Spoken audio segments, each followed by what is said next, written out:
We will be writing the answer, the solution of this question. As we have studied earlier in formal letters, firstly we used to write receiver's address, sorry, sender's address. So here we will write the sender's address and who is sender here? Kumar Shanu.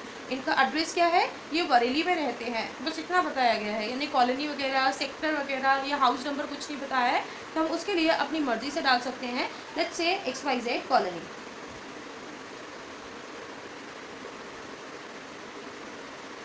कहाँ पे है? बरेली. ठीक, उसके बाद अब हमें डालनी है यहाँ पर डेट. डेट जिस दिन हम कंप्लेन कर रहे हैं उसी दिन की डेट डालेंगे. Let's take any date here. You can also write it like 20 May 2006. Then receiver's address. Receiver's address में मैंने क्या बताया था, सबसे पहले क्या डालते हैं? पोस्ट डालते हैं. तो हम किसको लिख रहे हैं यहाँ पे? सेल्स मैनेजर को लिख रहे हैं. तो सबसे पहले हम लिखेंगे द सेल्स मैनेजर. कहाँ पे है वो मैनेजर? कहाँ के सेल्स मैनेजर हैं? Lifestyle Civil Lines Bareilly. तो लाइफस्टाइल हमारी क्या है? एक शॉप का नाम है, उसको पहले लिखेंगे. और अब ये शॉप कहाँ पर है? Civil Lines Bareilly. इसको हम नेक्स्ट लाइन में लिखेंगे.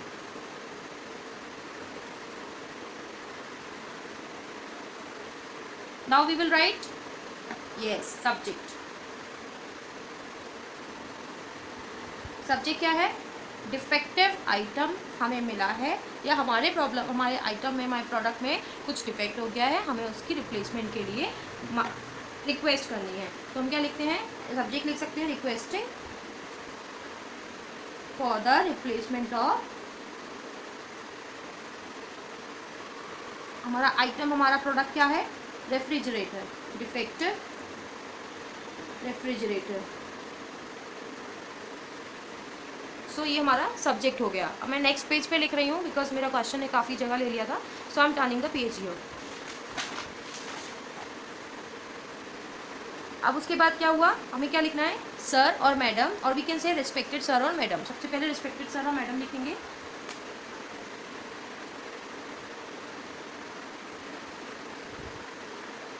ठीक है. अब हमने बच्चों जैसा लेटर ऑफ कंप्लेंट में पढ़ा था कि क्या आता है? This is to bring to your kind notice that. उसके बाद हमें अपनी प्रॉब्लम बतानी होती है कि हमारी प्रॉब्लम है कि हमारा जो प्रोडक्ट है उसमें कुछ इशू हो गया है. तो हम सबसे पहले, जब भी हम डिफेक्टिव आइटम्स के बारे में कंप्लेंट करते हैं, तो सबसे पहले हमें अपना आइटम प्रोडक्ट के बारे में बताना होता है कि हमारा प्रोडक्ट क्या है, हमने उसको कब ख़रीदा था, उसकी डेट बतानी होती है. अगर प्रोडक्ट जैसे रेफ्रिजरेटर हो गया, टेलीविज़न हो गया, इन सब के मॉडल नंबर होते हैं, हम उनका मॉडल नंबर बताएंगे. और अगर मान लो हम कभी फर्नीचर वगैरह का या बुक्स वगैरह का अगर कंप्लेंट करते हैं तो उनके मॉडल नंबर तो होते नहीं है, इसलिए हम उनको मॉडल नंबर नहीं बताएंगे. जिस चीज़ के मॉडल नंबर हैं उसके बताएंगे, जिसके नहीं है उसके नहीं बताएंगे. तो हम इसका मॉडल नंबर भी बताएंगे. और सबसे इम्पॉर्टेंट बात जो आपको कंप्लेंट ऑफ डिफेक्टिव आइटम्स में याद रखनी है वो है वाउचर नंबर. वाउचर, बिल या फिर रिसिप्ट नंबर, कुछ भी कह सकते हैं आप. वाउचर, बिल या रिसिप्ट नंबर, कुछ भी, दोनों तीनों में से कुछ भी कह सकते हैं. वो सारी एक ही चीज़ के लिए इंडिकेट करती है, सारी एक ही चीज़ की तरफ इशारा करती है.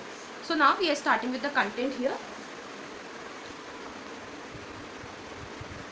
This is to bring to your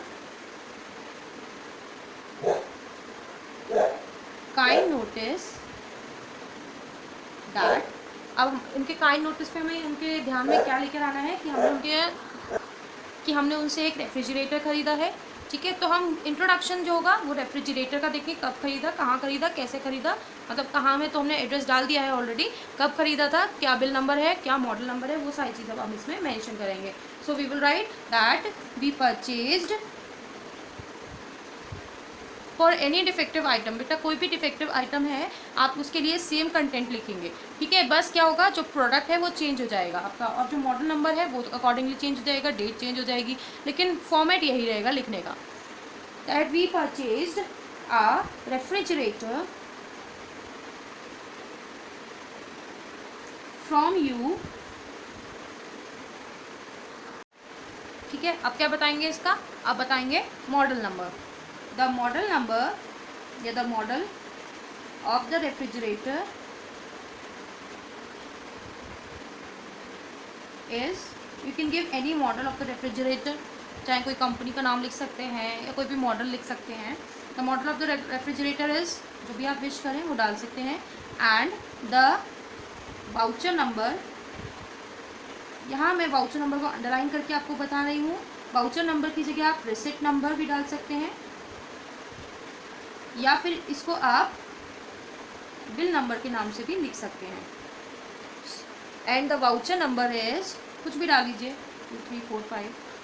ठीक है, अब यहाँ तक हमने अपना मॉडल बता दिया, वाउचर बता दिया, अभी डेट रह गई है, तो इसी के आगे कॉमा लगा के लिख देंगे डेटेड, कौन सी डेट को खरीदा था वो डेट हम यहाँ पे मेंशन कर देंगे। अच्छा, डेट डालते समय आप ज़रूर ध्यान रखिएगा कि आपको कब की डेट डालनी है, कब खरीदा था। जब एक ईयर इन्होंने क्वेश्चन में दिया है कि 1 महीने पहले खरीदा था, तो आज से लगभग 1 महीने पहले की डेट डालेंगे। एग्जैक्टली ज़रूरी नहीं है, लेकिन लगभग 1 महीने के पहले की ही होनी चाहिए।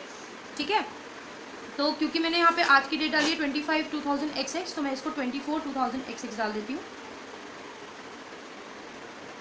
ठीक, अब यहाँ तक हमारा हो गया इंट्रोडक्शन। अब हम बताएंगे अपनी प्रॉब्लम के बारे में, जो कि हम नेक्स्ट लाइन से स्टार्ट करेंगे। तो सबसे पहले हम वारंटी के बारे में बताएंगे। You have provided us 2-year warranty for the refrigerator.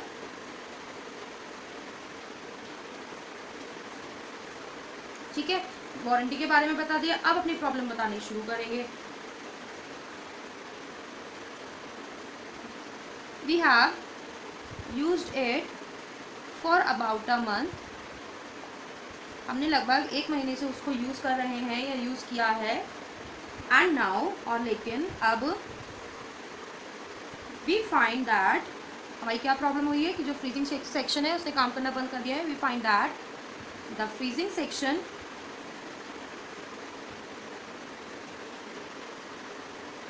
of the refrigerator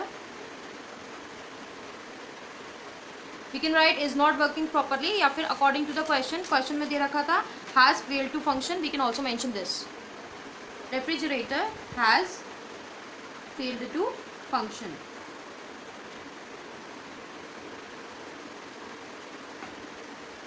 आगे की प्रॉब्लम बताएंगे कि हमें क्या प्रॉब्लम हो रही है। हमारा जो वेजिटेबल्स हैं या फ्रूट्स हैं या जो भी खाने पीने की चीज़ें हैं, ईटेबल्स जिसको हम बोलते हैं, वो फ्रेश नहीं रह पा रहा है। और क्या हो सकता है, क्योंकि रेफ्रिजरेटर है तो समर का काम ज़्यादा होता है उसमें, तो समर सीज़न में क्या हो रहा है, हम बहुत ज़्यादा प्रॉब्लम फेस कर रहे हैं, हमें बहुत ज़्यादा इनकन्वीनियंस हो रहा है। तो वो सारी चीज़ें हम इसमें मैंशन कर देंगे। अब हम आगे का लिखते हैं, we are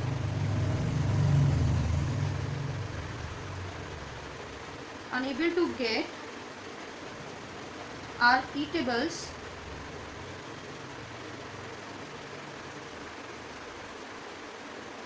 fresh when kept in it। ठीक है, as you know, summer season is in full swing and we are facing great inconvenience due to our defective refrigerator।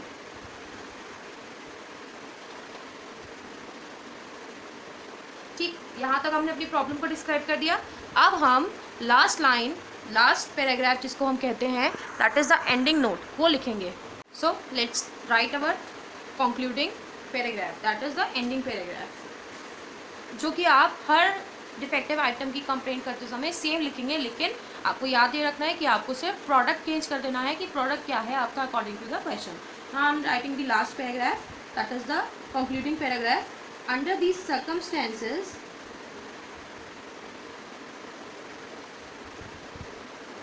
it is requested that the defective refrigerator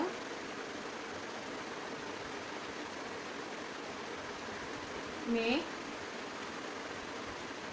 please be replaced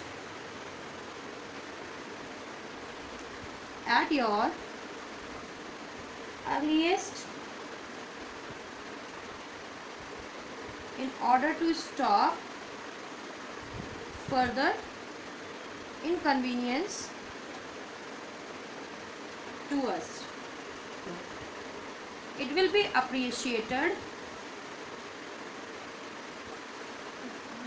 अब हम क्या कर रहे हैं, defective item के लिए लिख रहे हैं ना कि डिफेक्टिव आइटम को रिप्लेस कर दीजिए, तो हम कहेंगे कि अच्छा ही होगा कि अगर आप दोबारा उसको भेजें तो प्रॉपर टेस्टिंग के बाद भेजें। तो उसी चीज़ को मेंशन करेंगे, it will be appreciated if the new set is installed after proper testing. ठीक, तो यहाँ हमने अपना ये कंटेंट कंप्लीट कर लिया है। अब हम क्या करेंगे, अब हम यहाँ पे लास्ट लाइन में एक लाइन छोड़ करके अपना सब्सक्रिप्शन डालेंगे, yours truly, your sincerely, your faithfully, and then your name Kumar Shanu. तो यहाँ आपने देखा कि मेरा कंटेंट जो था सारा 1 पेज का था और हाफ पेज से थोड़ा सा कम मैंने यहाँ यूज़ किया है। इतना लिखने के लिए सफिशेंट है हमारा लेटर। उससे ज़्यादा अगर पॉसिबल है तो उसे एक लाइन में ख़त्म कर दीजिए, नहीं हो रहा है डजंट मैटर, लेकिन बहुत ज़्यादा एक्सटेंड करने की ज़रूरत नहीं है। So I hope you might have understood letter of complaint for defective item. सबसे पहले आपको याद ये रखना है कि आपको अपना जो भी प्रॉपर फॉर्मेट है फॉर्मल लेटर राइटिंग के लिए उसको फॉलो करना है। Sender's address, date, receiver address, subject and then respected sir, that is salutation. उसके बाद अपना इंट्रोडक्टरी पैराग्राफ लिखना है जिसमें आप अपने प्रोडक्ट की सारी डिटेलिंग देंगे। उसके बाद नेक्स्ट लाइन से आपको नेक्स्ट पैराग्राफ से उसकी वारंटी के बारे में बताना है और साथ के साथ अपनी प्रॉब्लम के बारे में भी बताना है। उसके बाद जब आपकी प्रॉब्लम खत्म हो जाती है तो लास्ट एंडिंग नोट जिसे मैंने कहा था, जैसे मैं इसको दोबारा से रीड आउट कर रही हूँ, under these circumstances it is requested that the defective refrigerator may be replaced at your earliest in order to stop further inconvenience to us. It will be appreciated if the new set is installed after proper testing. इसको आप as it is लिख सकते हैं सारे letters में as a ending note, लेकिन इसमें refrigerator की जगह आपको वो प्रोडक्ट डालना होगा जिसका आपको क्वेश्चन में गिवन है, जो आपको क्वेश्चन में गिवन है। और लास्ट लाइन बस योर्स ट्रूली और अपना name. So here we complete our letter of complaint for defective items. I hope you might have understood. So take care, practice it well, stay home, stay safe.